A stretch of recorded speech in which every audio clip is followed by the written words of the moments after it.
रानी ओ रानी, सो रही हो क्या अभी तक? रानी की जेठानी जोर जोर से चिल्ला रही थी, घर के आंगन में खड़े होकर। रानी यानी मैं। तभी मैं भागते हुए अपने कमरे से निकली और बोली, दीदी आ गई मैं। जेठानी बोली, रानी, तुम्हारा नाम रानी है, तुम रानी नहीं हो। मैंने तुम्हें रात में ही समझाया था कि सुबह को जल्दी उठ जाना, तुम्हारी मुँह दिखाई की रस्म है। मैंने बोला कि दीदी, रात को नींद ही नहीं आई, जगह नहीं है और मन में थोड़ा डर था कि सुबह आँख नहीं खुली तो। रजनी दीदी हंसते हुए बोली, रानी, मेरी प्यारी देवरानी, जल्दी से घूंघट कर लो, अगर माँ जी आ गई तो हंगामा हो जाएगा। मैंने घूंघट किया ही था, तभी माँ जी वहाँ आ गई और कड़कड़ाती आवाज़ में बोली, चलो अब क्या यहीं गपशप मारती रहोगी तुम दोनों? हमने चलना शुरू ही किया था। तभी माँ जी ने रजनी दीदी के कंधे पर हाथ रखा और बोली, पता है ना कहाँ से जाना है और कैसे जाना है?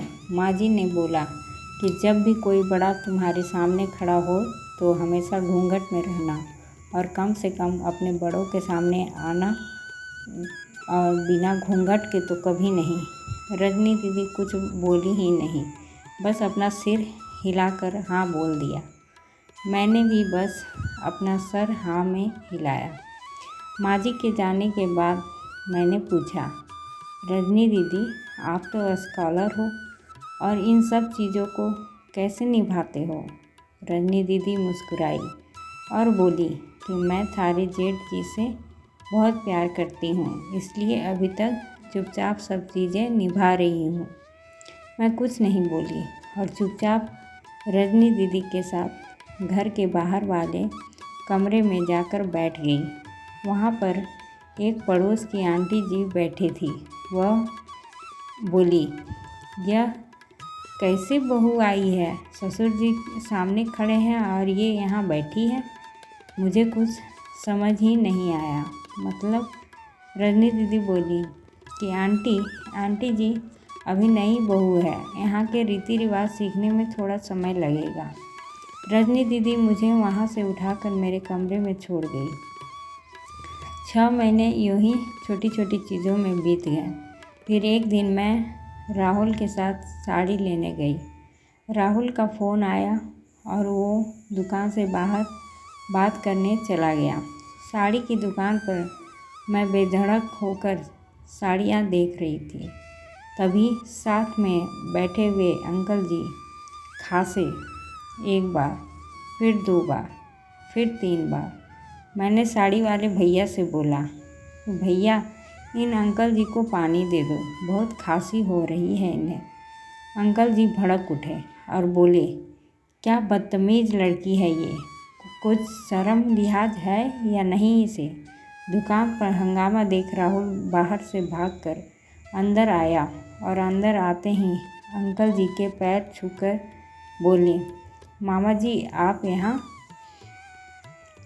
मैं घबरा के दुकान से बाहर निकल आई, एक लंबा घूंघट करके गाड़ी में बैठ गई। राहुल बाहर आया और गाड़ी में बैठकर गाड़ी बहुत तेज़ चलाने लगा।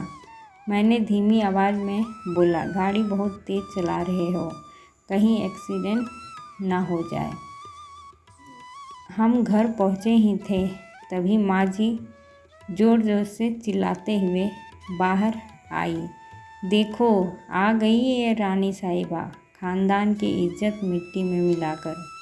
तभी रजनी दीदी आई और बोली, माँ जी, मेरे शादी को 6 साल हो गए हैं, मैं अभी तक मामा जी को नहीं जानती, ये कैसे जानेगी? माँ जी ज़ोर से चिल्लाई, देखो कैसे चपड़ चपड़ ज़बान चल रही है इस रजनी की। तभी राहुल सब की बात काटते हुए बोले, माँ, ये दोनों सही बोल रही हैं, अगर ये हमेशा घूंघट करके रहती हैं तो ये मामा जी को कैसे पहचानेंगी? और माँ, आज मामा जी के फ़ोन पर तुमने पूरे घर की शांति को भंग कर दिया है। ये वही समाज है जिसने सीता मैया पर भी उंगली उठाई थी।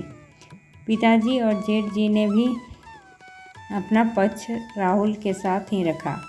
माँ जी थोड़ी देर सोचने के बाद वापस रजनी दीदी और मेरे पास आई और बोली कि तुम दोनों को अपनी मर्यादा पता है।